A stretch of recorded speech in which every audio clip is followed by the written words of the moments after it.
Привет, сегодня мы в гостях. Роман меня зовут. В Германии я вынужден в связи с войной уже 2,5 года.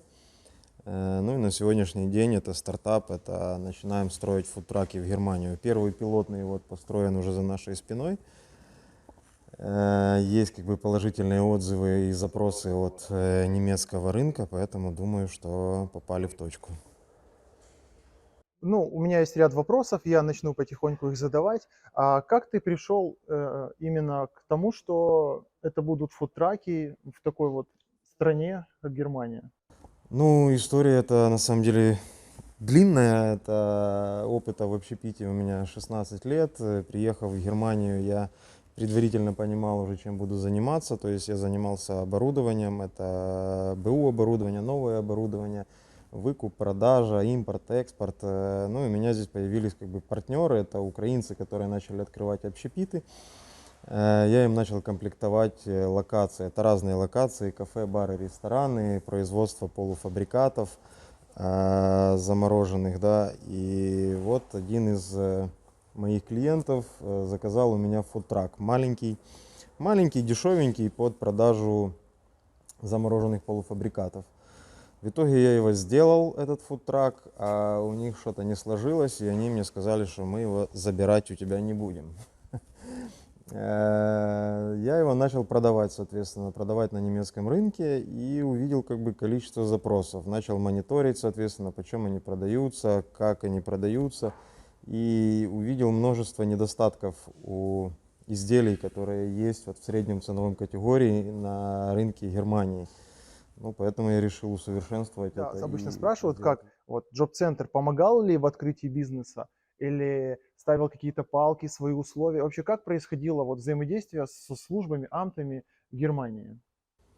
Ну, оно никак не происходило на самом деле. То есть я не могу сказать, что я приехал сюда как неотесанный теленок, да. Я понимаю, что у меня, то есть, есть предпринимательский опыт в Украине, и я в душе предприниматель, да. Я понимал заранее, чем я буду заниматься. И по сути я открыл в июле 22 года Гевербе. И ну, я, по сути, от них сам ушел, и там же в определенный момент уже просил их просто: не платите мне деньги, отпустите меня. Они меня никак не отпускали. Продолжали начислять деньги. Конечно же, да, дают, бери, брал. Опять-таки подавал им эту отчетность, файлы ЕКС, которые предприниматели на 24 параграфе обязаны подавать. Соответственно, выплат начисляли меньше и меньше, и вот чуть больше года назад прекратили полностью, ну, все пособия прекратились полностью. Ну, всей семье, да? Всей семье, Ты конечно. обеспечиваешь себе и медицинское страхование, оплачиваешь все Совершенно верно. страховки оплачиваешь. Окей. А Джоб-центр мониторит твои ну, вот, все твои доходы? Или это уже все, вот, уже Не, я только уже как налоговая? самостоятельная единица в Германии, им на меня уже как бы безразлично.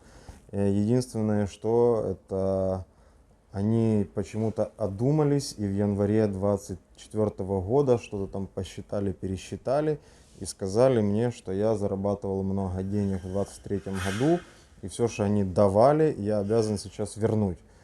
И поэтому это так, ну, больно неприятно на самом деле. Понятное дело, что когда их давали, ты их куда-то тратил, а сейчас они говорят: верни нам 11 тысяч, это так, вы не положь, немножко Сейчас тяжеловато. Сейчас это очень распространенное, вот именно то, что верните, да, и они не то, что не фиксированно тут 520 просят, они просят целиком и за страховку, и за квартиру, и за еще выплаты, и получается набегает, вот у нас девочка в Бонне сейчас суд выиграла, ей натекло 70 тысяч евро, вот, да, ей посчитали так, что неправильно переводчик Google перевел, она отправила письмо, и оператор уволился, а старый поднял всю переписку, и выяснилось, что она была украинский айтишник, работала удаленно, все как бы указала, говорит, вот я работаю удаленно, все. Ну, ей там частично что-то оплачивали, а потом она написала письмо, что меня уволили, потому как я не могу работать удаленно, мне нужно физически присутствовать.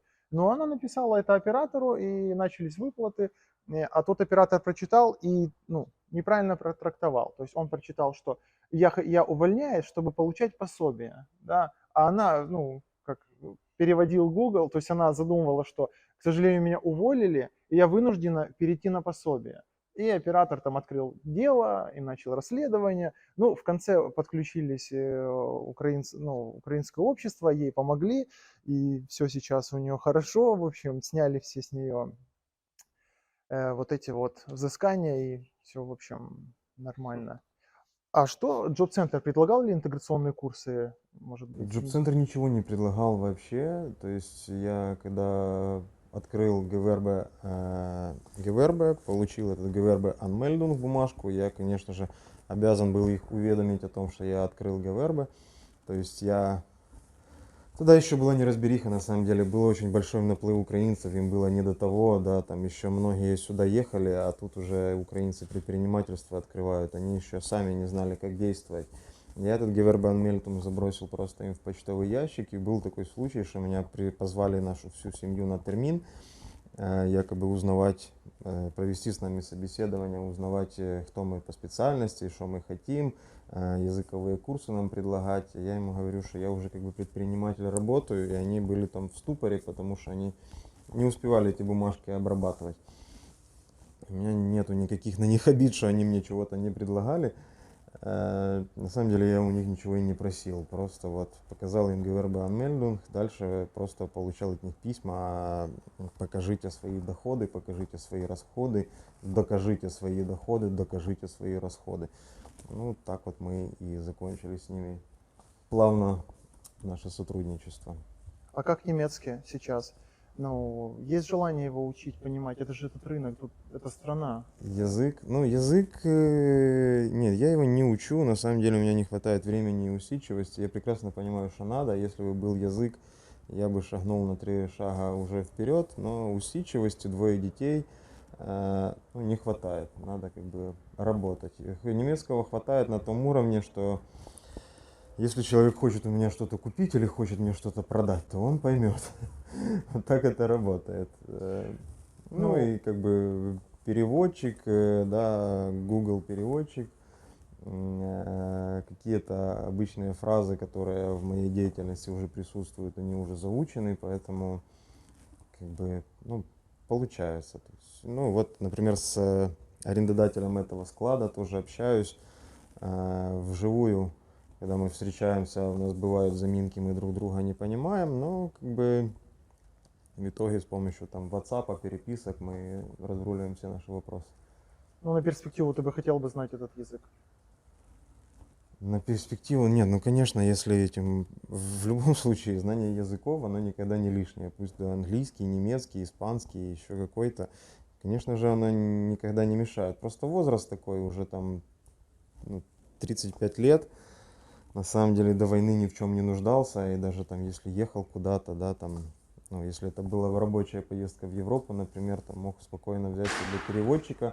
Ты же не обязан итальянский учить, чтобы попасть на выставку в Италию, да, то есть как бы, ты просто нанимал переводчика. А здесь, да, конечно, для жизни это надо. Это не то чтобы хотел, это даже жизненная необходимость, потому что, ну, никуда без этого. А, на твой взгляд, чем ты можешь завоевать этот рынок, чем он отличается, ну, хотя мы немножко вначале поговорили, чем он, что можно ты привнесешь сюда, что изменит и будут покупать твой продукт? На самом деле рынок Германии, Европы, он в целом платежеспособный, он поглощает практически все, тем более если оно хорошее. Если оно хорошее и, ну, в определенной ценовой категории, да, потому что есть и премиум сегмент фудтраков, когда прицеп стоит там, от 80-90 тысяч евро. Там же их покупают на заводе очередь 4 месяца на производство этих фудтраков. Да, Соответственно, в этой ценовой категории точно такая же история. У моих конкурентов, я знаю прекрасно, как конкурентов, это действующие большие фирмы, это я пытаюсь стать им конкурентом, да, это очередь 3-4 месяца на производство прицепов. Поэтому рынок есть, и он поглощает. А мне, как новому игроку на этом рынке, надо делать однозначно лучшее качество за те же деньги. И таким образом я уверен, что я смогу получить успех?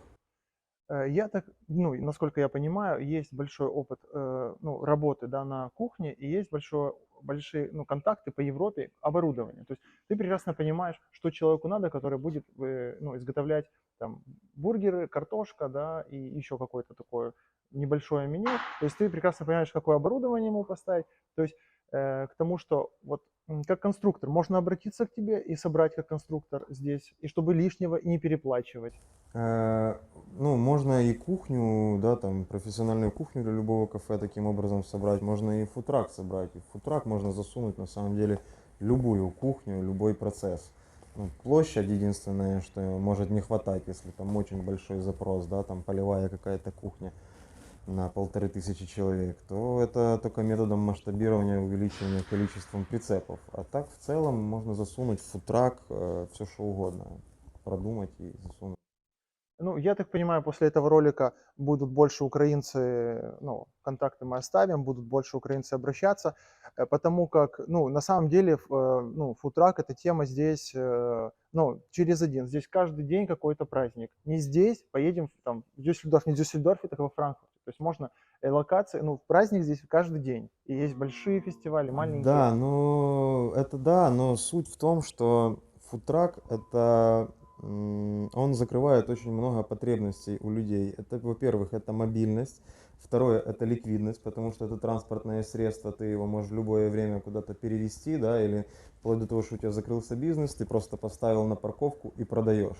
Если ты арендовал кафе, ты ну, ничего не сделаешь с ремонтом, который ты плитку уже назад не заберешь с пола и со стен, да, то есть ты вот похоронил деньги, если ты не попал в точку. Опять-таки разрешительная документация для стационарного кафе, она намного жестче. И самый сложный момент, и это болезнь всех общепитов, это вытяжная вентиляционная система. То есть найти помещение под гастрономию в Германии просто вот, ну, с прохода невозможно. Его надо перекупать аренду.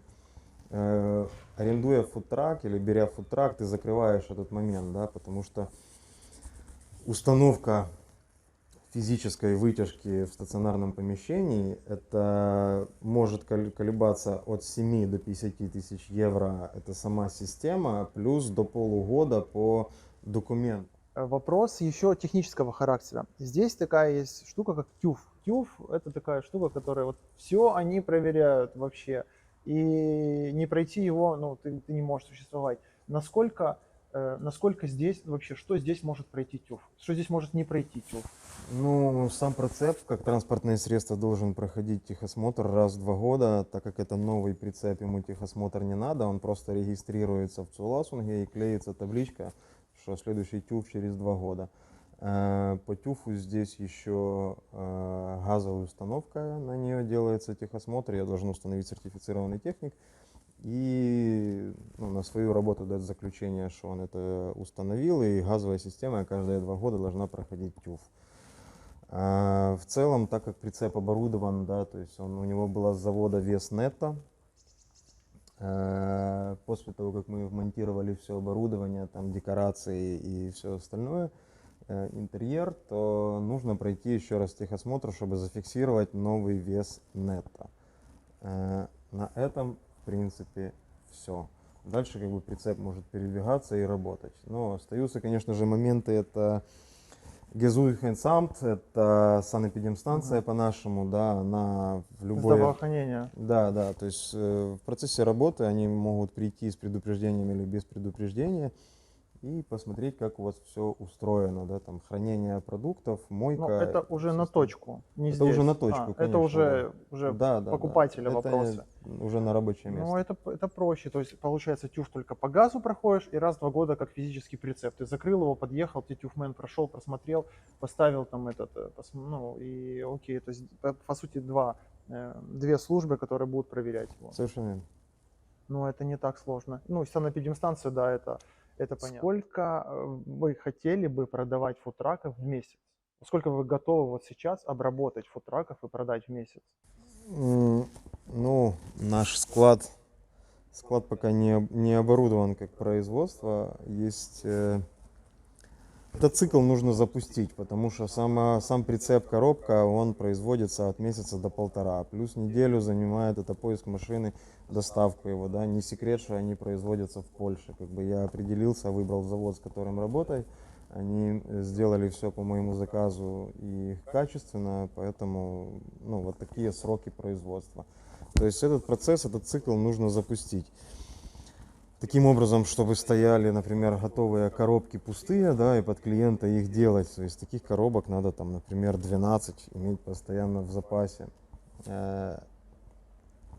Иметь 12 постоянно в запасе, чтобы производить 12 прицепов в месяц. Вот такая вот у меня цель на следующий год, 12 прицепов в месяц. Она, Она немного, конечно, да, амбициозная, но будем пробовать. С моим немецким я это сам не реализую, однозначно мне надо будет искать менеджера, продавца, да. да, мы сейчас, ну, все украинцы сейчас все украинцы сейчас упираются в менеджера, который будет обрабатывать входящие звонки. Я уже общался с предпринимателями, то есть сейчас, ну, такая дельта, ему в час должны платить, ну, до 30 евро, да, и вот, то есть почасовка считается именно по минутам, то есть ставится CRM и считается по минуткам, входящий, исходящий, да, но на самом деле он же ключевая фигура, которая продаст, которая нагрузит на полную комплектовку, так будем говорить, да, которая, собственно, сделает продажу, по факту это менеджер. Вот сейчас уперлись, что на фирму будут брать немцев, чтобы, просто обрабатывал поток входящих звонков. Да, и мы так прикинули примерно, то есть ему будет чистыми выходить 4 в месяц, это его зарплата просто, который сидит менеджер на телефоне. Ну хотя это менеджер по продажам. Еще можно мотивировать его процентом от продаж. Ну, каждый бизнес по-своему просчитывает менеджера и стоимость его. Да. Ну, 4000 это нетто. Такие тоже расходы, что менеджер, который по факту так и есть. И в электромонтаже мне тоже советуют, ты можешь уже открывай фирму, возьмешь немца, у него будет будет разрешение, ну есть такое здесь разрешение, кто может электрик открыть фирму. Вот, то же самое, говорит, бери его, он будет управлять, ты будешь управляющий, а он будет управлять всем монтажом и общаться. Ты главный технический специалист Да, будет, да, да? все, по факту, потому что ты здесь ничего, я в процессе только того, чтобы получать, чтобы что-то мочь, но это бюрократия, это еще процесс будет минимум, наверное, год, чтобы только мои документы рассмотрели в службах. Какие каналы продаж ты видишь для себя здесь? Ну, я веду страничку в ТикТоке, но это, если честно, больше, наверное, для себя и для мотивации украинцев, чтобы они что-то начинали делать, двигаться и думали. Каналы продаж для немецкого рынка — это однозначно eBay Kleinanzeigen, обычный eBay. И есть еще, если говорить про фудтраки, то это как транспортное средство Mobile.de. Ну, еще есть там несколько тематических сайтов, куда можно попробовать поразмещать, как бы. А так именно жесткий строить маркетинг, делать сайт, лендинги, таргет через Facebook и Instagram. Там аудитория сидит. Ну, такие есть. Вот. Да, однозначно без этого никуда, к этому надо прийти. Но пока это один вот первый пилотный фудтрак, создавать какие-то космические сайты смысла нету. А на него есть покупатель? Я не скажу пока об этом, я проинформирую в своем ТикТок-канале. Да, ТикТок-канал будет в описании, подписывайтесь, там всегда интересный контент. Мы, в принципе, так и в ТикТоке и познакомились. Все хотят через одного фудтрак в Штатах. Ну, там тоже свои, ну, там проще, будем честно говорить, в Америке проще вести бизнес, чем в Германии. Но, тем не менее, мы сейчас в Германии. Не проще. В Америке для того, чтобы ты мог иметь фудтрак, ты должен иметь стационарную кухню, где обслуживается твой фудтрак. То есть ты должен иметь заготовочный цех в Америке. В Германии ты не обязан иметь физическую локацию, чтобы к ней прикреплять фудтрак. А в Америке ты должен арендовать физическую точку, и к ней ты можешь прикрепить фудтрак. И это как бы как филиал твоего бизнеса получается. Нет, такого я первый раз слышу. Ну, это просто потому, что многие хотят, но никто до этого не доходит и не доковыривается, да. А просто взять фудтрак, и когда тебе на нем не разрешат работать, это, ну, будет интересно в Америке в той же. Да, очень интересно, потому как, ну, даже вот был фильм этот «Повар на колесах», ну, наверное, ты Мгм. видел его. Он же просто собрался, но у него был как транспортное средство, ну, как бы с кабиной. Да И, неважно, может, ну, это суть кино? не меняется. Ну, Суть. это же тоже как бы не фудтрак, да, в Германии это называется имбис анхангер, да. Фудтрак это полноценная машина, которая имеет кабину и собственный привод. Это имбисваген, да, в Германии называется. То, что в общем понятие, это и есть фудтрак. Это такое общепринятое название фудтрак, все, что можно с него поесть, вот фудтрак. А, ну, может быть, ну, в чем отличие или проще стационарный с кабиной или прицеп? То есть, ну, вы комплектовать можете любой. То есть, если есть у М, меня, допустим, ну, вот, грубо говоря, я купил себе такую машину большую, да, и, ну, вот я даже вижу, что Мерседесы берут вот эти, как, ну, длинные, Почтовики или что? ну да, просто вырезают у него вот окно, да, цепляют к нему люк, ну, вот так же, и работают. Я не знаю, ну, я видел по факту, вот фотки даже прикреплю, они катаются на ярмарках. Мгм. То есть брать себе такой вот автомобиль с кабиной или этот, ну, в чем есть разница? С этим проблем, Э, я так понимаю, меньше. Нет, на самом деле с тем, что с кабиной, с ним попроще намного. Во-первых, тот, что с кабиной, как правило, это грузовики до 3,5 тонн. Это обычный человек с категорией прав Б может сесть за руль и поехать. С прицепом есть сложности. Это должна быть категория прав БЕ, и у тебя должна быть машина, которая может, вот, например, у него вес нетто там 2 тонны, которая может тянуть этот прицеп. Потому что не все машины могут тянуть, да, то есть надо какая-то большая, это может быть Volkswagen Transporter, там Mercedes Sprinter, Mercedes ML, Audi Q7, еще какая-то, да, может тянуть такой прицеп. Какой-то там Nissan Micro его не потянет просто, он даже подтянуть-то потянет, но он по документам этого не может делать. И вот в виде автомобиля это всегда проще, потому что ты сел и поехал. Но в виде автомобиля, во-первых, это вход, как правило, дороже, да, то есть даже в средней ценовой категории новый прицеп стоит там в районе 40 брутто, новая машина будет в районе 80 брутто стоить. Потом страховка на машину стоит 1700 в год, страховка на прицеп стоит 70, по-моему, в год или 170. Налог на машину тоже стоит где-то 350-400, налог на прицеп 70. Ну и поэтому вот такие вот моменты. Ну, очень часто прицепы просто стационарно стоят и работают, да, занимают какое-то место возле торгового центра или там на парковке и просто работают, поэтому кабина не нужна, да. А сколько стоит? Я так и не узнал. Сколько стоит вот такой вот трак сейчас Сейчас он продается по цене 33 тысячи евро нетто, плюс 19% НДС сверху? сверху. А, ну вот. Я просто, мне интересно было, как высчитывается вот то, что надо отдать государству. Ну, Окей. это не надо отдать государству, как? Это, по сути, деньги государства, да. Пока они ко мне входят, я могу ими оперировать, да, то есть это деньги государства в моем кармане. То есть я могу за них покупать товары, еще чего-то, но наступает отчетный период, у меня квартальный отчет, и бухгалтер считает просто у меня там дебет-кредит по НДСу, и как бы если у меня там избыток, да, например, я перенакупил, да, инвестировал в этом месяце или в этом квартале больше, накупил материалов, еще чего-то, больше, чем продавал, то мне очень нравится это, кстати, в Германии. После подачи отчета ты получаешь возврат НДС буквально там неделя-две, они тебе просто приходят на счет и все. Это тебе не в Украине, что тебе надо судиться, а ты попробуй, НДС забери. да, забери этот НДС, так тебе еще Вот 3 проверки придут. мы как раз и пришли к тому вопросу, что где вести комфортнее бизнес? Украина или Германия? Э, Ну, несмотря на языковой барьер, вот, ну, в целом, вот как ну, по службам. Ну, как бы было не обидно, на самом деле комфортнее вести бизнес это в Германии, потому что здесь все понятно, все прозрачно, куча правил, но эти правила понятны, да, и если ты не занимаешься каким-то мошенничеством и понимаешь, что ты делаешь, то как бы тебя за мелкие ошибки тоже никто не накажет. Тебя могут поправить и направить, да, у меня уже было 2 проверки от финансамта. Ну, наверное, потому что я украинец, и как бы я в поле каком-то, может быть, увеличенного зрения. У меня там были продажи на экспорт, и 2 квартала подряд у меня был возврат НДС, потому что я на экспорт продаю, да, там.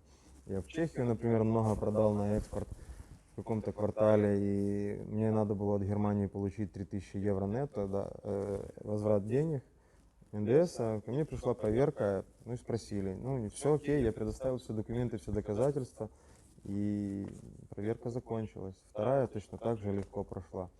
Ну, то есть если есть какие-то проблемки маленькие, то тебе на них укажут и дадут возможность исправить. Ну, все намного проще. Я не знаю даже, что сказать. Даже ведение отчетности на том же ГВРБ, ФОП, по сути, ну, все легко и просто. А как, ну, у тебя сейчас, я так понимаю, есть бухгалтер, да, который и по налогам он разбирается, и в финансах разбирается. То есть у тебя есть отдельный человек, который чисто занимается бухгалтерией. Немец. Ну, это, не, на самом деле не немец, все украинцы, которые давно здесь. Это у меня есть 2 человека. Первый это бухгалтер, который тупо считает, да, а второй это штойр-оператор, который имеет право от твоего имени предоставлять твои интересы в налоговой. Все они украинцы, русскоязычные, которые давно здесь, дипломированные. И Ну, ты согласен, что без этих двух людей здесь вообще ну, нереально работать? ну как нереально? Реально, то есть если ты Kleinggewerbe, да, там, или как они там правильно называются, Einzelunternehmen, я их там путаю постоянно. То есть если ты сам себе занимаешься, открыл какое-то маленькое предприятие, стрижешь дома людей, у тебя оборот до 22 тысяч евро, которые не облагаются налогом, то как бы ты можешь сам это делать, тебе не надо для этого бухгалтер. Но у меня как бы есть продажа оборудования на внутреннем рынке, на импорт, экспорт. Я, кстати, с Украины импортирую индукционные плиты на сегодняшний день, продаю их на внутреннем рынке Германии, да, то, конечно, мне для этого надо эти все люди, и таможенный брокер у меня еще есть, да, тоже, с которым я постоянно в контакте. А это правда, что все товары, которые приходят сюда с Украины, они не облагаются налогом? Ни тем, ни в эту, ни в ту сторону. То есть они, если товар закуплен за эту цену, ты здесь его уже реализуешь, ну, там, со своей, как бы, ну, своей маржой реализуешь. То есть никаких нету надбавок, как растаможка, таможня. Ну, что такое, смотрите, то есть такая штука, если ты завозишь продукт, который произведен в Украине, и к этому есть сертификат Евро-1, что он произведен в Украине, сертификат происхождения, ты завозишь его в Германию, то ты не платишь здесь мыто, да, акциз мыто, короче, не платишь. 20% ты платишь по-любому при растаможке НДС. Но опять-таки он возвращается, да, если я вот завез партию большую, например, я вынужден заплатить этот НДС, я его уплатил. По окончанию квартала я их не успел напродавать, мне эта компенсация, переплата НДС просто приходит обратно на счет, и в этом нету проблемы. Так как у меня плиты индукционные, ну там нечего скрывать, они собираются качественно в Украине, но на основе китайских комплектующих, то есть там преобладает 70% комплектующих Китай, да, их нельзя назвать украинское происхождение, соответственно, на них нету сертификата происхождения украинского, то я за это плачу здесь 5% мыта, то есть на растаможку. Но разница в цене, маржинальность, да, там, закупки в Украине и продажи в Германии возможной настолько Какое большая, напутствие что этих 5% предпринимателям, просто вот украинцам, мне которые, смешно на них ну, даже вот, обратить. планируют делать бизнес любой? Может, это хорика, может, это что-то другое. Какие вот, ну, у тебя были страхи, риски перед тем, как, ну, я так понимаю, у тебя вообще страхов, рисков не было, ты заехал, 3 месяца, ты уже... Страха не было, да, я... Ну, что ты пожелаешь людям, которые еще сомневаются в чем-то? Ну, я не знаю, я думаю, что люди, которые до войны в Украине были предпринимателями, они уже здесь реализовались. Общаться, однозначно посещать какие-то бизнес-клубы, какие-то мероприятия, общаться, узнавать, тестировать, пробовать рынок. Ну, вас никто не накажет, если вы на eBay, на Клейнцайге поразмещаете объявления, да, даже не имея этого товара, и просто промониторите рынок, пойдут заявки или не пойдут заявки на ваши услуги или товары. Ну, язык, конечно же, язык. Ну, у меня есть чем заниматься, мне это сейчас как бы не остро надо. Я не могу сказать. Очень много людей просто сидят и хотят, но ничего для этого не делают. У кого был опыт работы в Украине бизнесом, ему это перенять неплохо. Те, кто работали с 8 до 6, это, тут надо уже как-то адаптироваться, либо искать работу, либо искать того, с кем вы можете скооперироваться и что-то сделать. Хотя не знаю, то есть кому нужны партнеры без опыта, здесь уже только рабочие руки. Ну как, если вы являетесь каким-то экспертом или есть гениальная идея в чем-то, то, конечно же, это тоже один из вариантов. Это найти партнера, кто грамотный в законодательстве, в налогах Германии, тогда можно как бы вместе идти, да. Но это опять-таки очень маленький шанс. Надо давать себе реальный отчет, что ты являешься экспертом или не являешься экспертом в какой-то отрасли.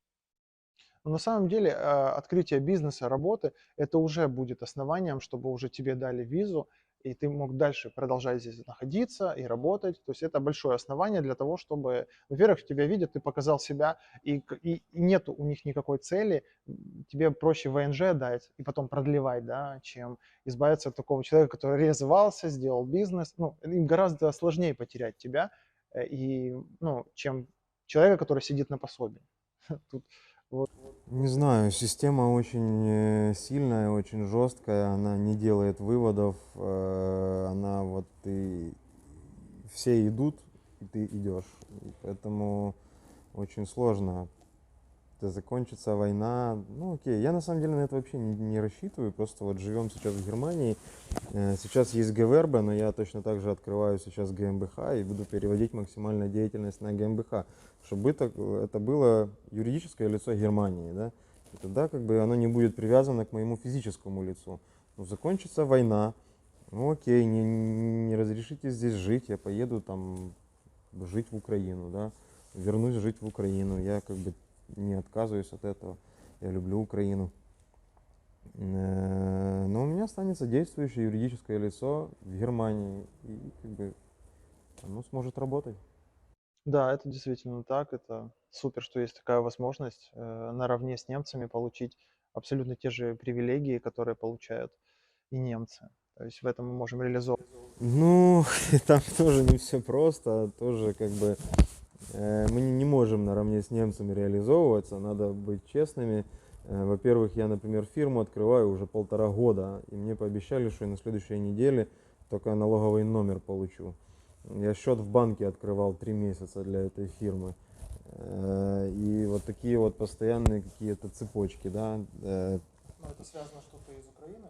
Это связано, я думаю, что да, с Украиной. Счет в банке однозначно открывал долго из-за того, что я из Украины. Налоговый номер — это просто бюрократическая система здесь сильно затянутая. Но во-вторых, относительно того, чтобы быть наравне с немцами. Юридическое лицо Германии, но конечный бенефициар и директор, если будет украинец, это будет не наравне с немцами.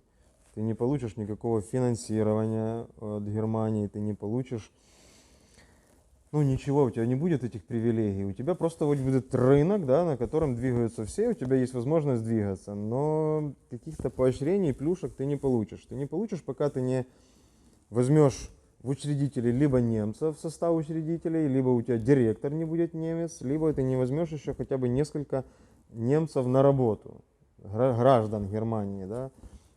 Тогда вот у тебя будут эти вот шансы. А так как бы юридическое лицо, у которого везде светится Украина, и директор, и конечный бенефициар, у него шансов нету. У меня просто информация вообще другая была. Мы ходили, джоб-центр организовывал для украинских бизнесменов, кто планирует, кто подается на какие-то гранты. Они заявляли информацию такую, что каждому украинцу, да, мы готовы финансировать идею, готовы финансировать его бизнес-проект, готовы поддерживать и вести на протяжении цикла. Ну, я больше скажу, что под тот случай и сейчас пацаны открывают фирмы, им джоб-центр действительно перенимает аренду. Вот сейчас Юра открывает ремонт компьютеров и сервис, ему финансируют, и офис, и пособие продолжают платить, и там у него, по-моему, сотрудник, и точно не скажу, оплачивают или нет ему. То есть ему весь цикл джоб-центр полностью поддерживает, платит, и он, ну, то есть мы как наравне с немцами, теми же, ну, да, у нас там джоб-центры разные, один джоб-центр для немцев здесь, а украинцев здесь, ну, это мелочи, но в целом они, ну, не как делают так, что мы не чувствовали себя как дискриминированные или как-то, что нам здесь там ставят палки в колеса. То есть и в этом и заключается сама поддержка джоб-центра. Я и удивился, что ты так сразу ушел с джоб-центра и не сказал, вот я буду заниматься этим, а помогите мне, дайте мне финансового консультанта, дайте мне налоговую консультацию, поведите меня в торговую палату. Мне интересно все это. И вот, ну, вот такая штука получается. Ну, у меня мнение другое, возможно, я не вижу такого, вот, чтобы тебя с распростертыми объятиями куда-то встречали и просили, и давали. Это в случае твоего знакомого Юры, это какой-то, ну, сказка на самом деле. Не, Юра будет в следующих выпусках, он расскажет это. Ну, я и так это знаю, но он расскажет уже свой случай. Ну, как случай, там, в принципе, такая ситуация. Ну, в твоем случае, это даже гораздо лучше, что ты пробил эту дорогу сам, не обращаясь, тебя не финансировали, никогда тебе джоб-центр то, что вот сейчас дернул, да, верни мне деньги, да, а что было бы дальше, когда они бы тебя финансировали, нанимали бы, может, они еще вырос бы в десятки раз за это все, мы тебе помогли вернуть. Сегодня мы были в гостях у Романа. Роман занимается фудтраками. Теперь вы знаете, если нужен фудтрак, вы знаете, куда обратиться. Все контакты будут в описании. Вы можете проконсультироваться на доступных языках или списаться в WhatsApp. WhatsApp есть? WhatsApp будет уже в описании. Можете списаться, поговорить, все, в принципе, тонкости рынка. Ну, не то, что я не думаю, что у тебя будут там свободные консультации по 2 часа. Если ребята конкретно решили, то конкретно вы здесь можете приобрести. Ну, я так понимаю, никаких рассрочек, лизингов сейчас пока на этом этапе быть не может. Почему? Может быть. Конечно, это же в этом и есть одна из прелестей. Это является транспортное средство. И если у тебя есть ГВРБ открытая, да, ты являешься предпринимателем. Зельфштейн подходит под это? Да, ты точно так же обращаешься в финансовое учреждение или к какому-то кредитному брокеру, да, которого я тоже могу дать, и покупаешь это как транспортное средство на фирму, получаешь возврат НДС, получаешь все плюшки, получаешь амортизацию, то есть насчитывается. Большое спасибо, что нас сегодня приняли в гостях, сделали экскурсию, показали. Я думаю, что это не последняя встреча, и всем, кому интересно, обязательно в описании берите информацию, и будем расширять комьюнити, так как у нас здесь в Германии уже вот достаточно много, будем поддерживать свои отношения и обрастать связями, и я думаю, это только будет какой-то позитивный результат. Да, на связи. Если есть какая-то необходимость по общепиту, по вопросам, по консультациям, по фудтракам, пожалуйста, я на связи.